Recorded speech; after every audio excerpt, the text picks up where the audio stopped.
I raised her for 22 years. Paid for everything. College, car, apartment, even her wedding venue.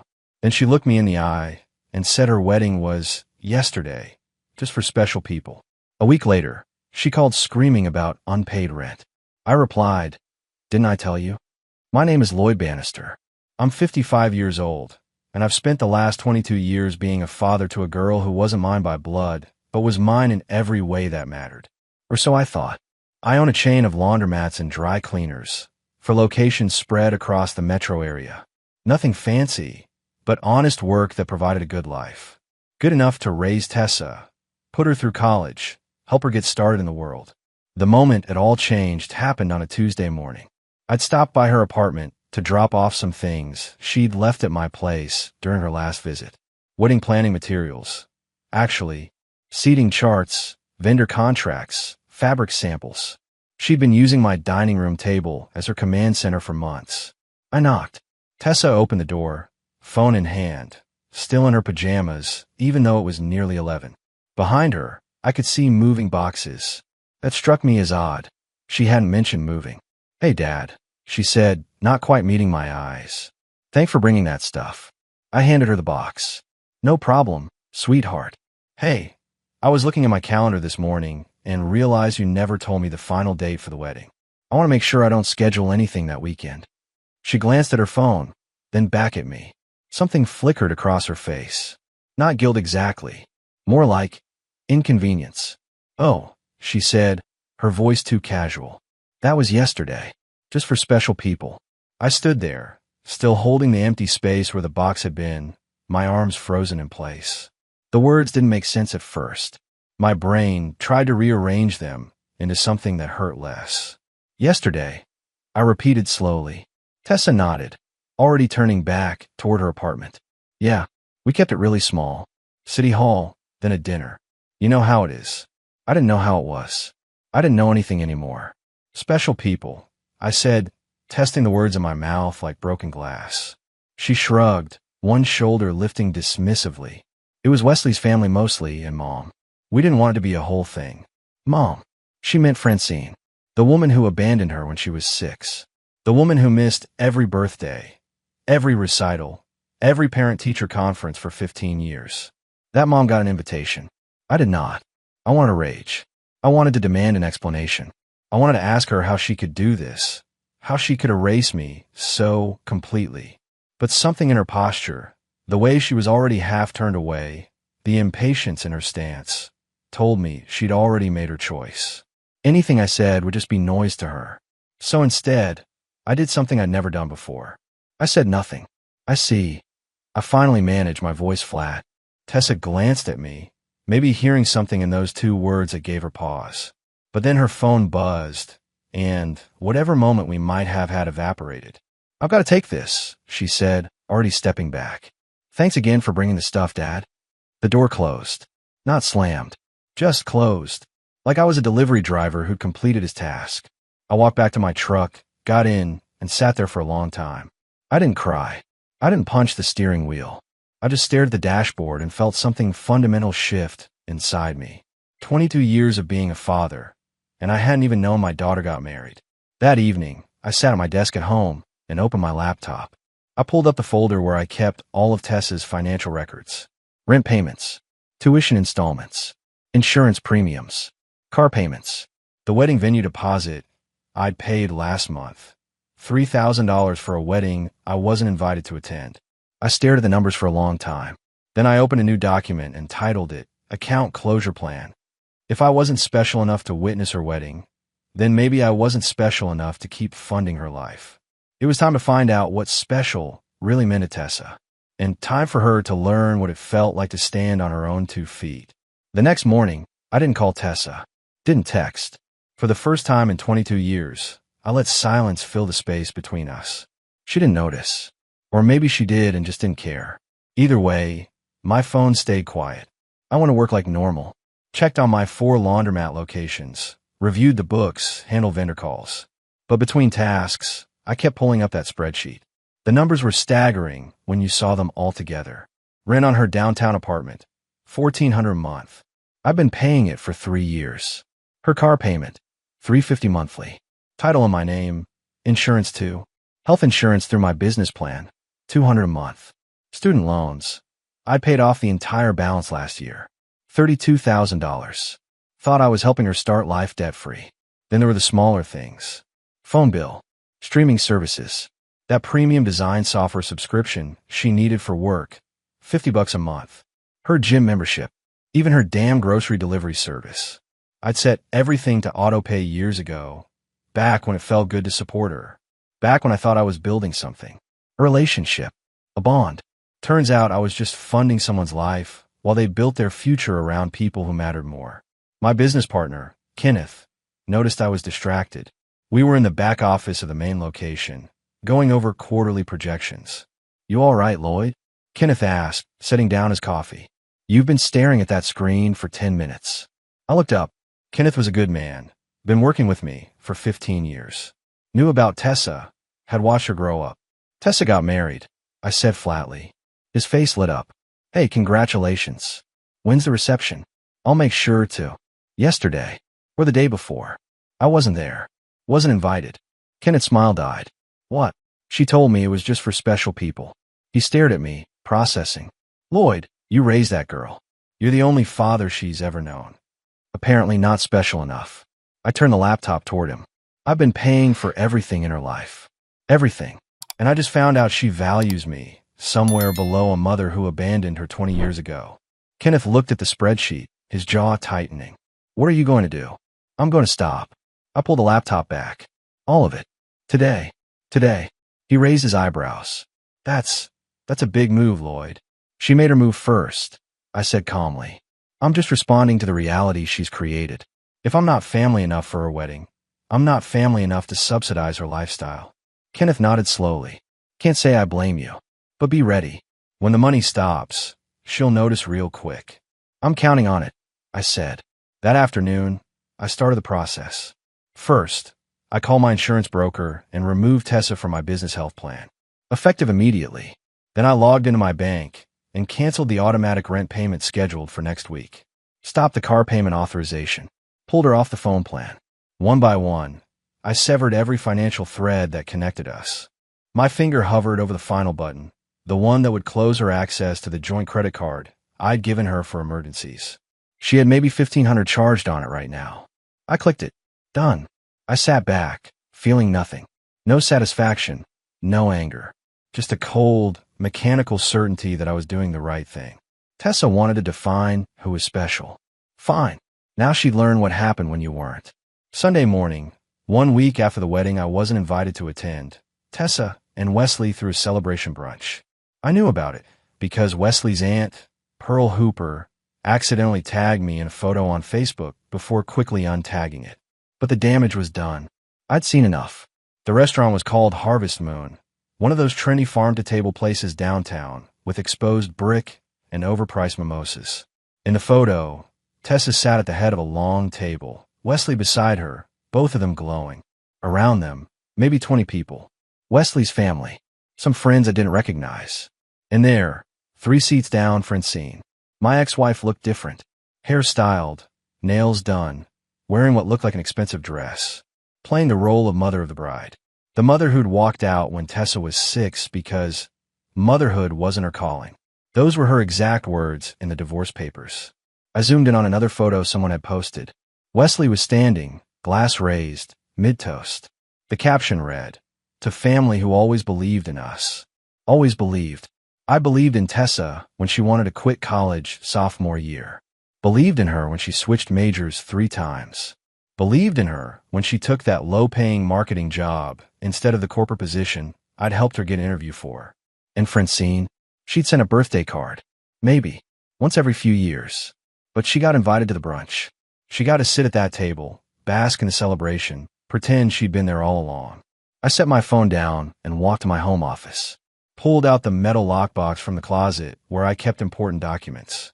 Inside were 22 years of memories.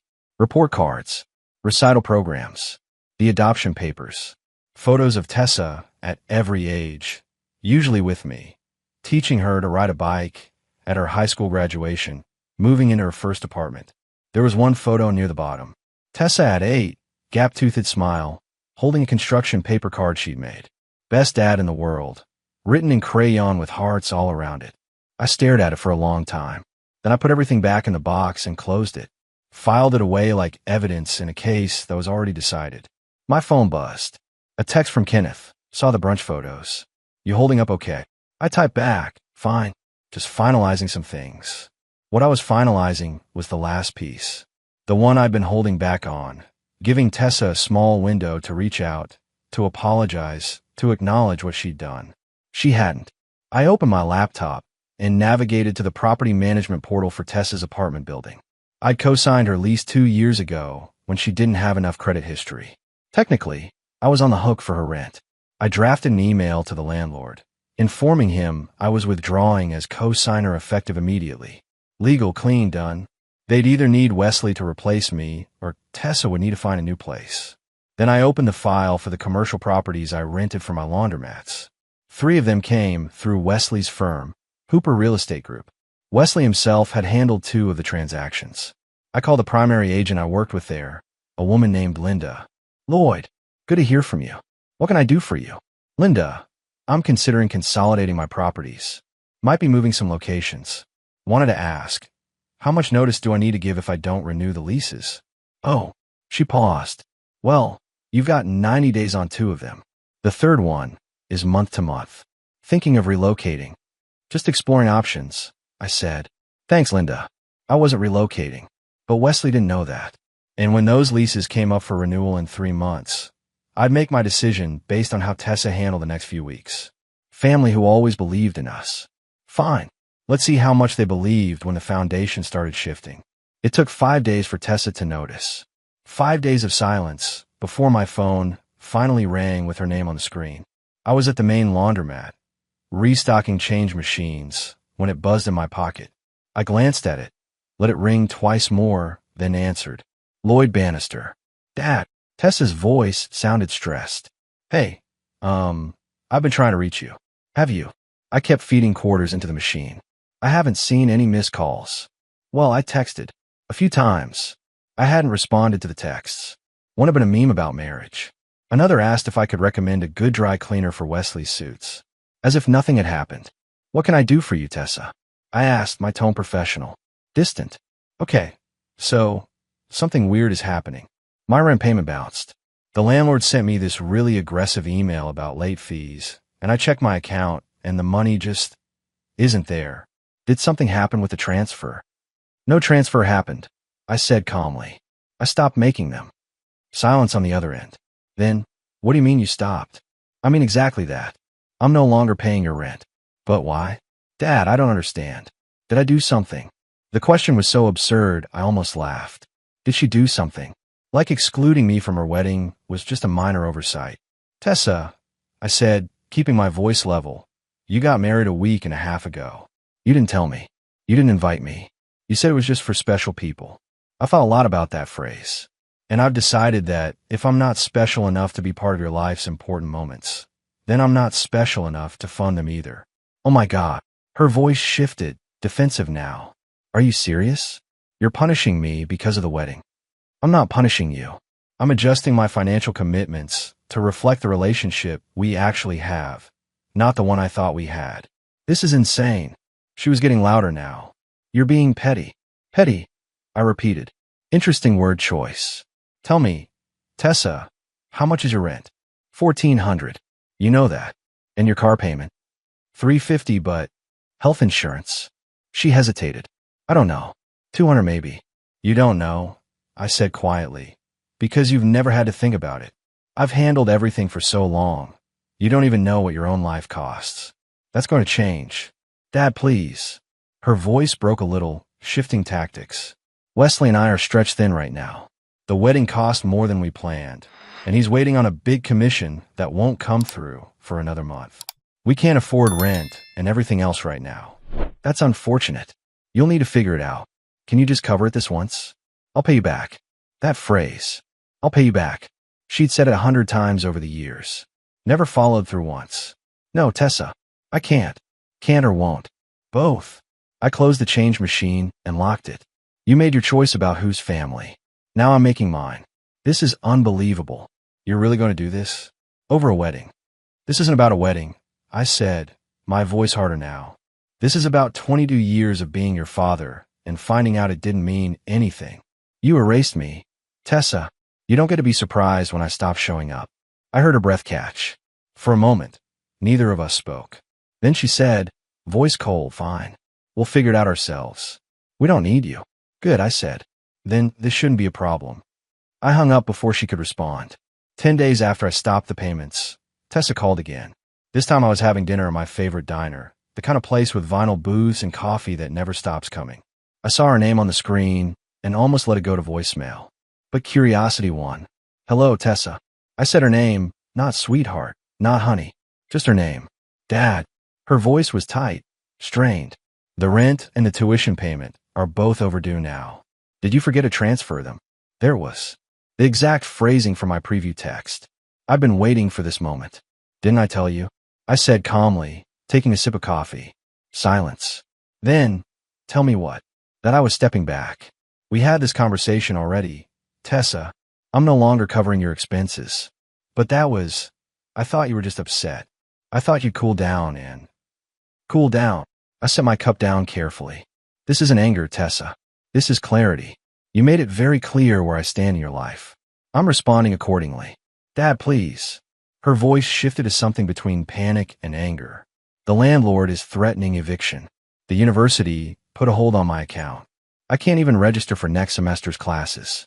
Wesley's commission still hasn't come through. We're drowning here.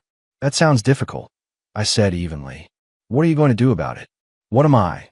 She stopped, seemed to collect herself. Can you just help us this one time? We'll figure something out going forward. But right now we need... No. What? No, Tessa. I can't help you. Can or won't, she snapped. Both. You have a husband now. You have your mother. You have all those special people who were important enough to witness your wedding. Maybe one of them can help. I heard her breathing, sharp and fast. This is insane. You're willing to let me lose my apartment? Get kicked out of school? Over a wedding? I'm not doing anything to you, I said, my voice hardening. The consequences you're facing are the natural result of your own choices. You chose to exclude me. You chose to pretend I didn't matter. Now you're choosing to face life without my financial support. Those are your choices, not mine. I can't believe you're being this cold. And I couldn't believe you got married without telling me. I guess we're both learning new things about each other. She was quiet for a moment. Then, voice low and bitter, Mom was right about you. She said you'd hold money over my head eventually. That you'd use it to control me. That landed like a punch. Francine had been poisoning the well, even now. Your mother, I said slowly, hasn't contributed a single dollar to your life in 18 years. She has no idea what I've done for you or why. And if you believe her version of events over 2 decades of me actually being there, then we have nothing left to discuss. Fine, Tessa said, voice breaking. Fine. We'll figure it out without you. Don't worry about it. I won't, I said. Then I hung up. I sat there in the diner booth, my coffee going cold, and felt something shift inside me. Not regret, not satisfaction, just a quiet sense of finality. The bridge was burning now, flames licking at the support beams. And I was the one who'd struck the match. Pearl Hooper was not the type of woman who missed details. At 63, she'd spent 4 decades as a paralegal, and observation was her superpower. So when she attended her nephew Wesley's wedding brunch and noticed the careful omissions, the redirected questions, the way Tessa's biological mother preened while telling stories about my daughter's childhood, Pearl's instincts activated. Something was off. That evening, she did what any good paralegal would do. She investigated. Started with social media. Tessa's Facebook was a goldmine of history. Much of it still public, because people always forgot to lock down their digital past. She found an album titled My Hero from 6 years ago. Photos of Tessa with a man Pearl had never seen at the brunch. A man she'd never heard mentioned. Lloyd Bannister. There he was at Tessa's high school graduation, beaming with pride. Moving her into college. Teaching her to drive. Dozens of photos spanning years. Always there. Always present. Pearl kept scrolling. Found a post from 3 years ago. Couldn't have made it through college without Dad's support. Forever grateful for everything he's done. Dad, not Lloyd. Dad. Pearl opened a new tab and searched Lloyd's name. Found his business, Bannister Laundry Services. For locations. Solid reputation. Then she found something else. A receipt posted in a community group, thanking Lloyd for his generous donation to a scholarship fund. $15,000, given in Tessa's name. She sat back in her chair, pieces clicking into place. This man had raised Tessa, paid for her education, supported her for years. And he hadn't been at the wedding, hadn't been at the brunch, hadn't been mentioned once. Pearl picked up her phone and called her brother, Wesley's father. Gerald, Pearl said when he answered. This is your sister. I need to ask you something about Wesley's wedding. Who exactly paid for it? Gerald paused. Well, Wesley and Tessa covered most of it. I think Tessa's mother helped with some costs. Why? Did Lloyd Bannister contribute anything? Lloyd who? Exactly, Pearl said grimly. Gerald, I've just spent an hour going through Tessa's social media. Lloyd Bannister raised that girl. He's her adoptive father. Paid for her college, her car, her life. And he wasn't invited to the wedding. That can't be right. Wesley said Tessa's father wasn't in the picture. He said wrong. Or Tessa lied to him.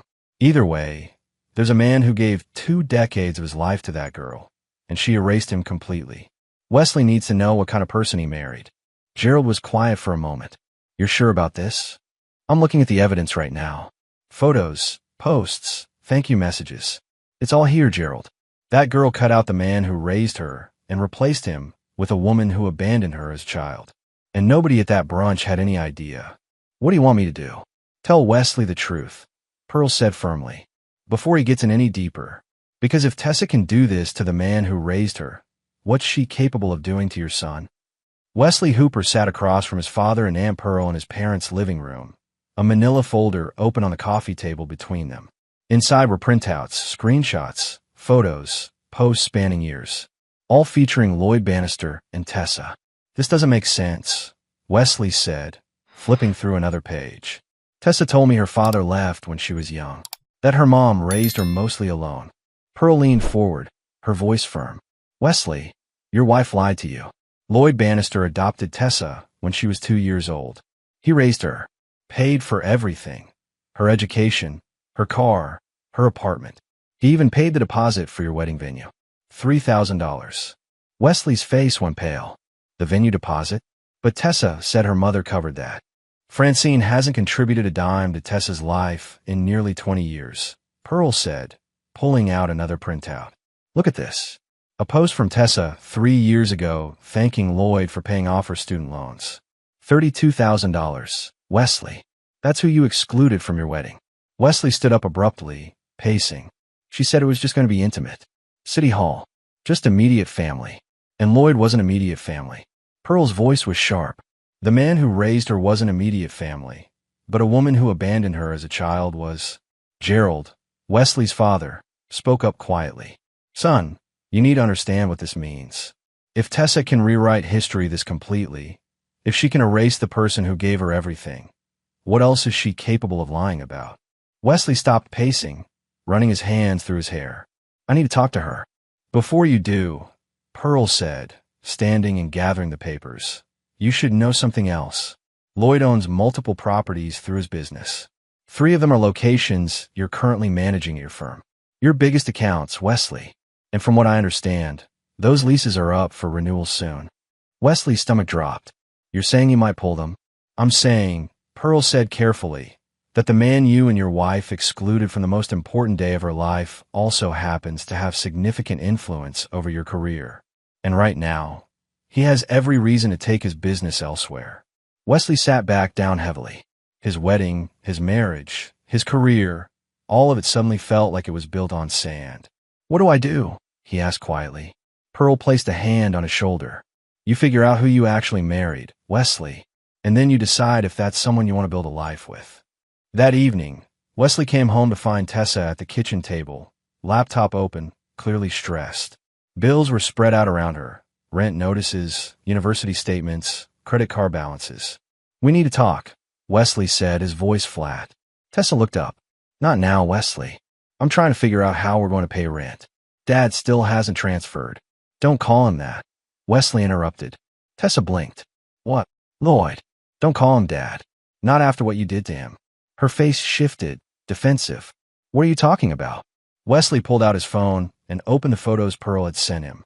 He held it up, showing a picture of young Tessa with Lloyd at her high school graduation. Who is this, Tessa? She glanced at the photo, then away. That's Lloyd. I told you about him. No, you didn't.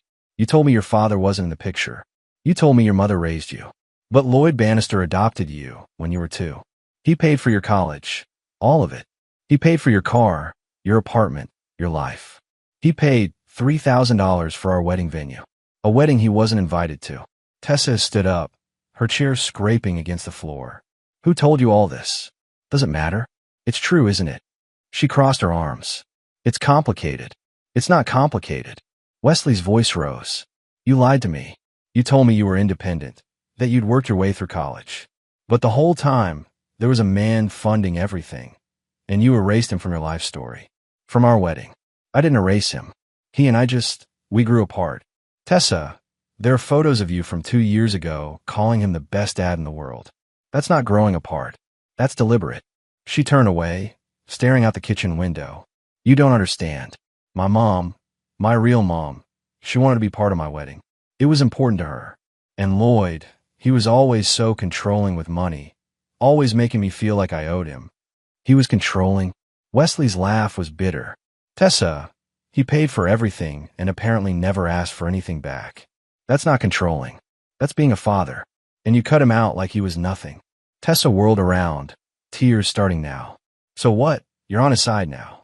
I'm trying to figure out who I married, Wesley said quietly. Because the woman I thought I knew wouldn't be capable of doing what you did to Lloyd.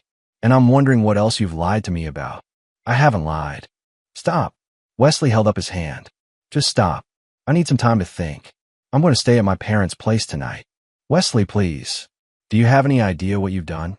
He asked, his voice breaking slightly. Lloyd isn't just some guy you can ignore. He's my company's biggest client. 3 properties. Tessa, 3 of our most valuable accounts. And you know what happens when those leases come up for renewal in 2 months? He's going to pull them. Because why would he do business with a company run by the man who married his ungrateful daughter? Tessa's face went white. He wouldn't. Why wouldn't he? You excluded him from your wedding. You told me he didn't matter. Well, congratulations. Now he gets to show you exactly how much he actually matters. Wesley grabbed his keys from the counter. I'll be back for more of my things tomorrow. Until then, figure out how you're going to pay rent without me. Because I'm done carrying someone who thinks loyalty is optional. The door closed behind him, and Tessa stood alone in the kitchen, surrounded by unpaid bills and the wreckage of the life she'd thought she was building. 3 weeks after Wesley left, Tessa received an envelope. No return address, but the law firm's name embossed in the corner told her everything she needed to know. Inside were 2 documents. The first was a notice of annulment proceedings. Wesley was seeking to dissolve their marriage on grounds of fraudulent misrepresentation, specifically concealing material information about her financial dependency and family relationships prior to marriage. The second document was worse. It was from Lloyd's attorney, a formal demand letter. The wedding guests who'd given gifts, 14 of them, had been contacted by Lloyd's legal team. They'd been informed of the full circumstances, that Lloyd had paid for Tessa's education, housing, and the wedding venue deposit, while being deliberately excluded from the ceremony. The letter detailed how several guests now felt their gifts were given under false pretenses. 7 of them were demanding their gifts returned. The letter listed each item with its estimated value. Total, $4,200. Tessa's hand shook as she read. She didn't have $4,000. She barely had $400. Her phone rang. Her mother, Francine. Did you get a letter from some lawyer? Francine asked, voice tight. You got one too? Threatening me with defamation charges if I continue making false statements about Lloyd. Apparently, someone's been documenting everything I've said about him being controlling and manipulative. They're calling it slander. Tessa felt the walls closing in. What do we do? We? There's no we, Tessa. I'm not getting sued because you decided to burn bridges with your cash cow. Figure out yourself. The line went dead. Tessa sat in her empty apartment. Wesley had taken most of his things and stared at the legal papers. Her university enrollment was suspended. Her landlord had filed eviction papers. Her credit cards were maxed out, and now her own wedding guests wanted their gifts back. She pulled out her laptop and opened Facebook. Searched for Lloyd's name. His profile was private now, but his business page was still public. There, posted just yesterday, was a photo of him with a young woman in a graduation cap and gown. The caption read, "Proud to support another deserving student through the Bannister Scholarship Fund. Congratulations, Sarah, on your nursing degree." The comments were full of praise. People thanking Lloyd for his generosity, for supporting students who valued education and family. Tessa felt something break inside her. He'd moved on, found a new daughter to support, one who appreciated it. While she sat in an apartment she couldn't afford, surrounded by bills she couldn't pay, watching her life collapse, she opened a new message to Lloyd, typed, "I'm sorry," and stared at it for 10 minutes. Then deleted it. What was the point? Sorry didn't pay rent. Sorry didn't erase what she'd done. She closed the laptop and sat in silence, finally understanding what she'd lost. I stood in the parking lot of my newest laundromat location, watching the contractors finish the exterior signage. This one was across town from where my other properties were, nowhere near Wesley's real estate firm's territory. I'd moved all my business to a different company 4 months ago. Hadn't heard from Wesley since. Kenneth walked up beside me, coffee in hand. "New place is looking good, Lloyd." "Thanks. Should be open by next month." "Heard anything from Tessa?" he asked carefully. I shook my head. "Not in months. Last I heard through the grapevine, she moved back in with Francine, working retail somewhere. And Wesley?" Annulment went through. He remarried last month. Actually, someone from his church. Pearl sent me a photo. He looks happy. Kenneth nodded. Good for him. He deserved better than what Tessa put him through. My phone buzzed. A text from Sarah, the nursing student I've been mentoring through my scholarship fund. "Mr. Bannister, just got my first paycheck. Taking you to lunch to celebrate. No arguments." I smiled. Sarah reminded me of what I thought Tessa was: grateful, hardworking, genuine. Over the past 8 months, I gotten to know her and several other scholarship recipients. None of them were replacements for Tessa, but they gave me something I'd been missing: purpose without pain. "You did the right thing," Kenneth said, reading my expression. "Walking away when you did. Doesn't always feel right," I admitted, "but it was necessary." We walked back to the car. As I drove home, I passed the street where Tessa used to live. Kept driving. Didn't even glance down it. That evening, I opened my home office and looked at the lockbox I filed away months ago. The one with all of Tessa's photos and memories. I thought about throwing it away 100 times. Never could quite do it. Maybe someday I would. Or maybe I'd keep it as a reminder, not of what I lost, but of what I'd learned. That love without respect is just exploitation. That generosity without gratitude becomes entitlement. That being a father means knowing when to hold on and when to let go. I closed the box and put it back in the closet. Then I opened my email and confirmed my attendance at the scholarship fund dinner next month. 20 students this year. 20 kids who understood the value of what they were being given. Life moved forward, and so did I.